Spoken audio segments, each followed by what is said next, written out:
இன்னும் சில பேர் எப்படி கேட்டிங்கன்னா,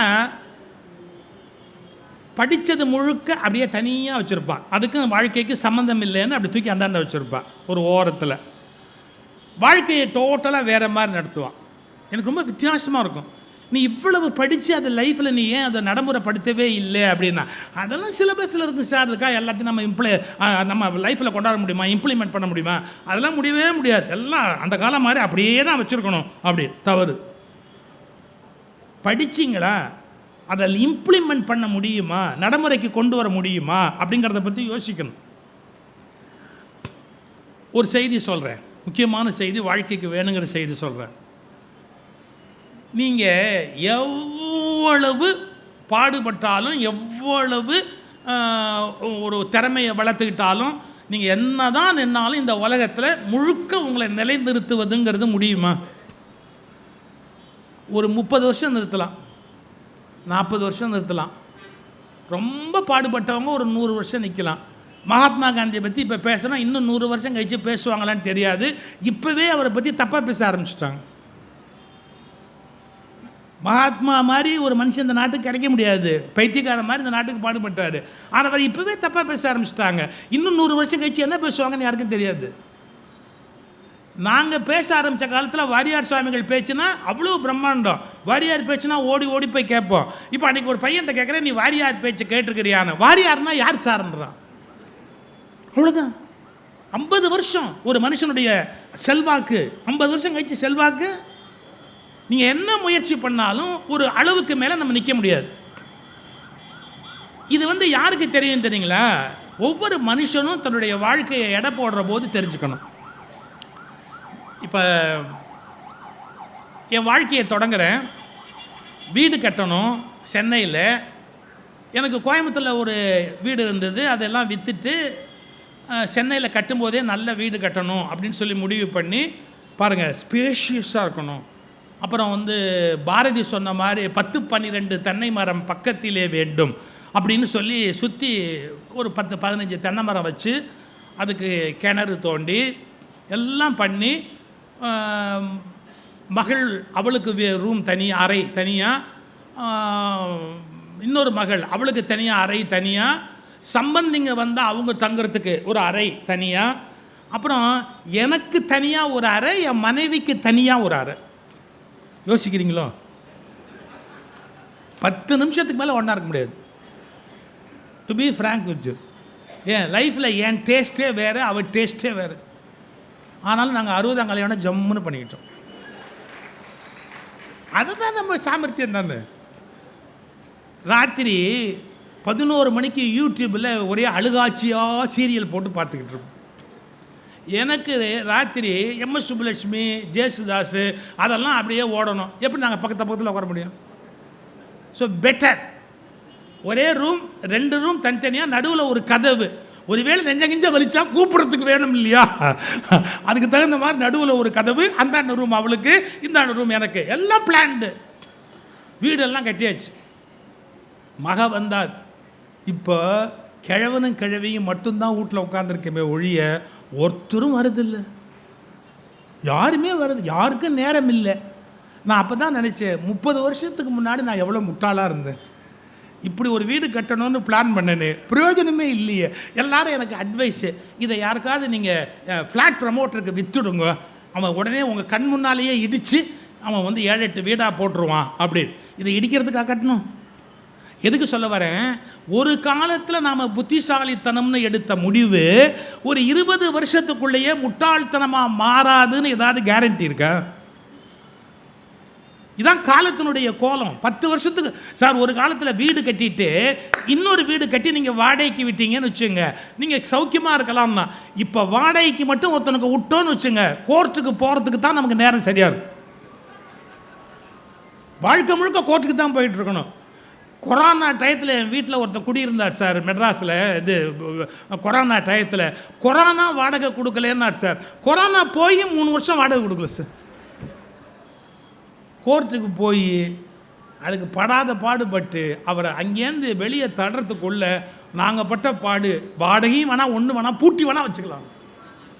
நம்ம 20 வருஷத்துக்கு முன்னாடி புத்திசாலித்தனமான முடிவுன்னு எதை நினைக்கிறோமோ 20-25 வருஷம் கழிச்சு அது முட்டாள்தனமான முடிவாக மாறுதா இல்லையா? ரெடியாக இருக்கணும். வாழ்க்கையினுடைய நெடிய பயணத்தை நம்ம யோசிக்க தெரியணும். ஏன்னா காலங்கிறது அவ்வளோ வலிமையான ஒரு கருவி. நீங்கள் உலகம் உள்ள வரைக்கும் நிலை நிற்க முடியாது. உங்களை ஒரு 100 வருஷம் 200 வருஷம் 300 வருஷம் என்னை நிறுத்துவேன்னு சொன்னால் ரொம்ப கஷ்டம். நான் கொஞ்சம் சங்கடமான விஷயம் இப்போ சொல்ல போகிறேன், பொறுத்துக்கங்க. காரு BMW ரொம்ப காஸ்ட்லியான காரு, 60 லட்சம் 70 லட்சம், 1 கோடிக்கெல்லாம் கார் இருக்குது, 2 கோடிக்கெல்லாம் கார் இருக்குது. அந்த மாதிரி கார் வாங்கி ஒருத்தர் தெருவில் நிறுத்துறாரு. ஒரு 2 நிமிஷம் நீங்கள் கவனிங்க அந்த காரை.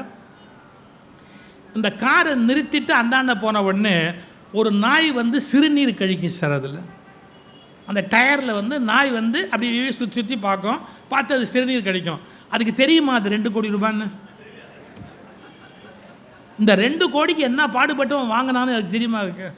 அதை பொறுத்த வரைக்கும் வந்து அப்படி மோந்து பார்த்துட்டு டக்குன்னு அப்படியே அதில் சிறுநீர் கழிக்கும்.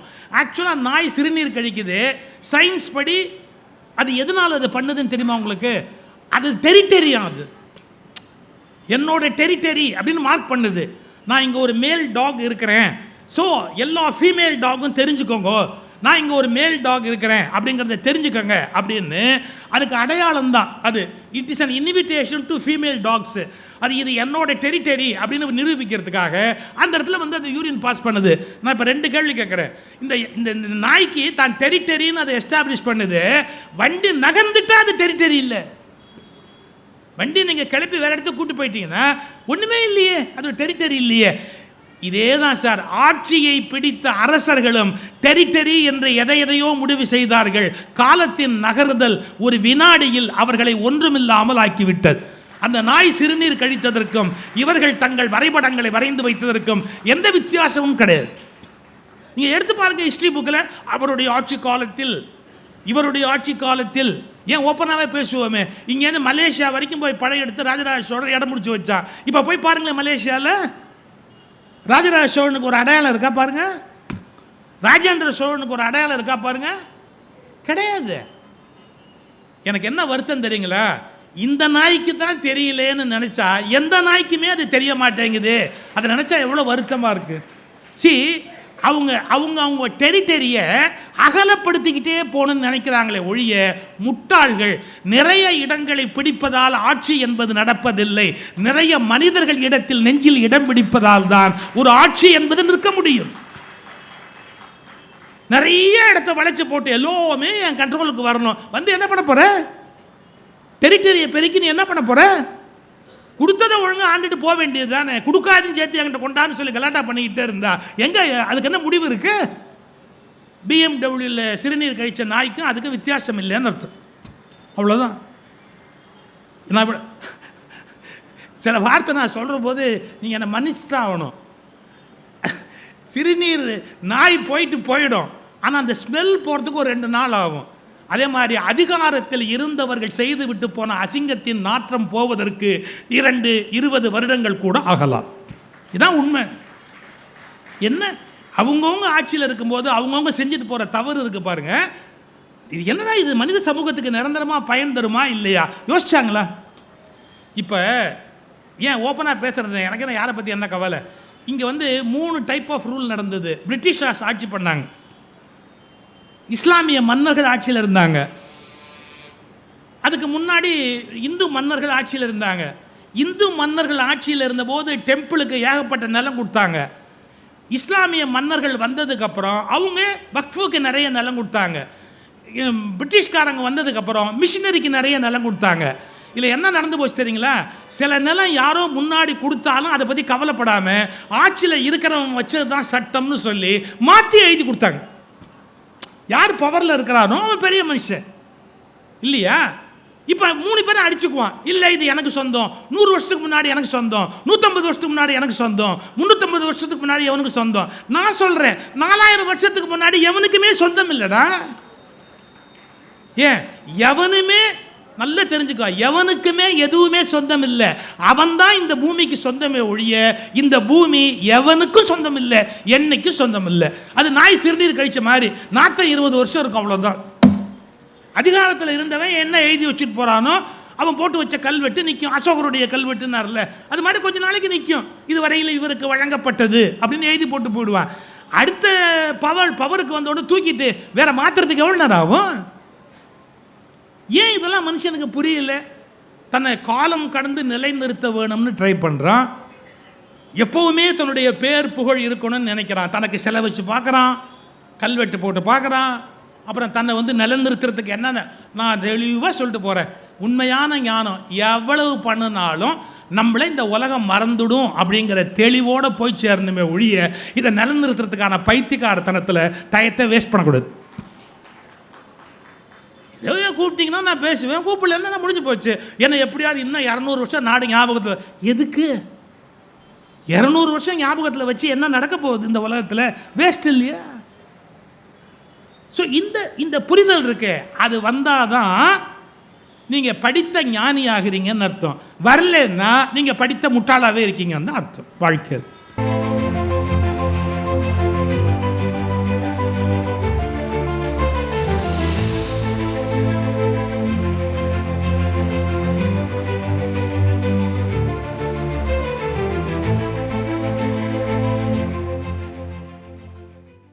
மக்களே, நம்ம எல்லாரும் கேட்குற ஒரு கொஸ்டின், லேடிஸ்க்கு ஒன்று தான் ஹாரம் மேட்சிங் நெக்லஸ் கொடுப்பீங்களா, நெக்லஸ் மேட்சிங் ஜிம்புகா கொடுப்பீங்களா, ஏன் ஜென்ஸுக்கு எதுவும் இல்லையா அப்படி கேட்குற மக்களுக்கு எஸ், இதோ உங்களுக்கான விடை. என்ன பார்த்தீங்கன்னா, ஒரு duo collections chain matching of bracelet, இல்லை பிரேஸ்லெட் மேட்சிங் செயின் கூட சொல்லலாம். எவ்வளோ அழகான டிசைன் பண்ணிருக்குன்னு பார்த்து. இது ஒரு கிளாசிக் செயின் மக்களே, பியூட்டிஃபுல்லா ஒரு ஓம் சிம்பிள் போட்டு, ஒரு சூலம் சிம்பிள் போட்டு, கியூட்டா பிளாக் எனாமல் வச்சு, அழகான ருத்ராட்ச கோட்டை போட்டு ஒரு சாலிடான மென் செயின் பண்ணியிருக்கும் மக்களே. எவ்வளோ அழகா இருக்கு பாருங்க. இதுல அழகு என்னன்னா, இந்த செயின் போட்டு மேட்சிங் பிரேஸ்லெட் போடும்போது அப்பா செம்ம அழகா இருக்கும். ஸோ கியூட்டான ஒரு பிரேஸ்லெட், கியூட்டான ஒரு செயின், நீங்க பார்த்து ரசிக்கிற மாதிரி. இது மட்டும் இல்லை மக்களே, உங்களுக்கு எதுவும் கஸ்டமைஸ் பண்ணணும், இது மாதிரி செயின் பிரேஸ்லெட் மேட்சிங்கை பண்ணணும்னா டெஃபினட்டா பண்ண முடியும். இந்த மாதிரியான கலெக்ஷன்ஸுக்கு உங்களுக்கு MN Jewel Parkல இன்ஸ்டாகிராம் பேஜை ஃபாலோ பண்ணி DM பண்ணுங்க. Will get back. Thanks a lot.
VVNKM Senior Secondary School, Sainathapuram, Vellore.